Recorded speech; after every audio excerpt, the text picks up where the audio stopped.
Hello, I'm glad you're back for week 4 of our journey through entrepreneurship.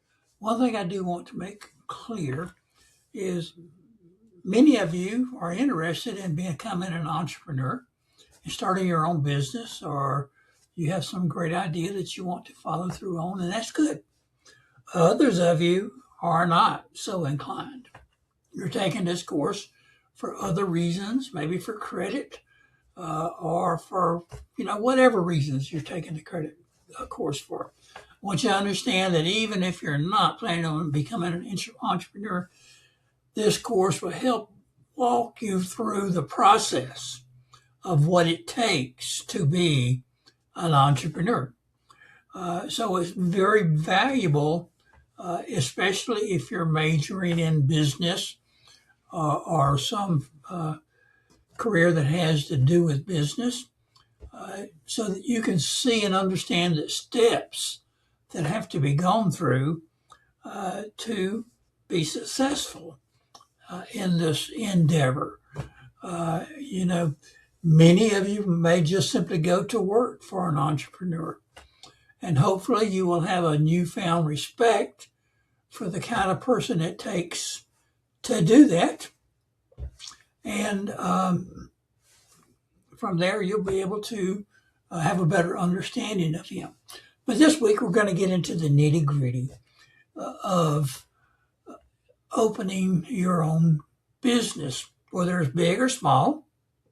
A couple of things you need to do is you need to think about the kind of business you want to have, or that you would like to study more deeply, and what it might take to get into that.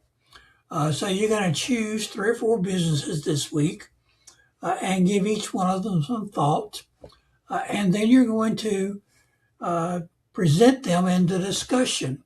Now, a lot of you just sort of take discussions for granted as make work.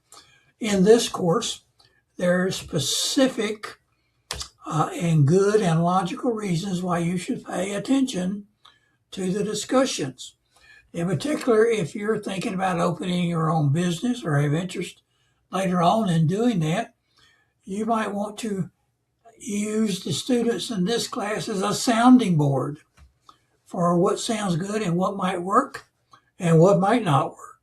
So you make your choices about what you want to do, present them to your classmates, and then hopefully classmates will respond in a friendly but critical way to tell you, hey, that's a good idea, or really that ain't so good at all. And you need to do the same with others. In other words, this is collaboration. And if you want to be a successful entrepreneur, even if you want to be successful in business, you need to be able to collaborate with others. And so that's the purpose of the homework this week, is collaboration. So we're going to be talking about different kinds of businesses that you need, and what you want to do in your business is real simple. That is to solve a problem. So if you see a situation where you're always saying to yourself, I wish somebody would do something about that, or gee, if only, those kinds of things, if only somebody would do this or do that. And if you know how to solve that problem, then you can be an entrepreneur. You can make lots of money being that. The other thing is, you may not have all the tools you need to be successful. In my mind, there are doers and there are thinkers. Thinkers often have great ideas about what can be done or how to solve a problem. But often they can't get past the thinking stage. Doers can often take what someone else's good idea is and actually put it into practice. Might be a good example, Steve Jobs and his sidekick Wozniak, who was also a co-founder of Apple. Some of you never even heard of that guy. He probably wasn't a really creative thinker. Certainly Steve Jobs was. But Wozniak could put the thinking into action. He had technical skills and ability. He was a whiz with putting computers together. He listened to Steve Jobs, did what Steve Jobs told him, and they both got very rich. So you may not have all the tools you need, but if you can find someone to complement your strengths and weaknesses, it's kind of like marriage.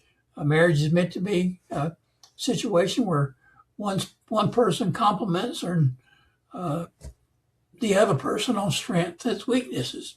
The two together make one. If it works well, often it does, often as it doesn't.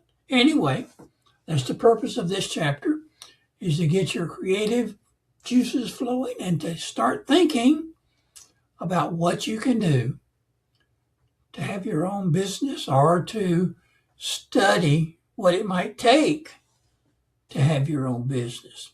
So with that said, next week, you're going to pin it down to one particular business venture. And so pay special attention this week to what you're doing and pay special attention to the discussions and the kind of feedback you get from people. And remember, you want honest feedback and you need to give honest feedback. And also remember, the ultimate purpose of this is to be able to make a living. In other words, you got to make money. You got bills to pay. So don't come up with something that's off the wall and fly by night that you kind of already know won't work. Think of it as something, how am I going to make a living? How am I going to raise my kids doing this? Okay? All right. I hope you have a good week. And we're really getting into the nitty-gritty and the good stuff now. So hang in there, stay with it, and maybe we'll all learn something together. Have a good week. Thank you.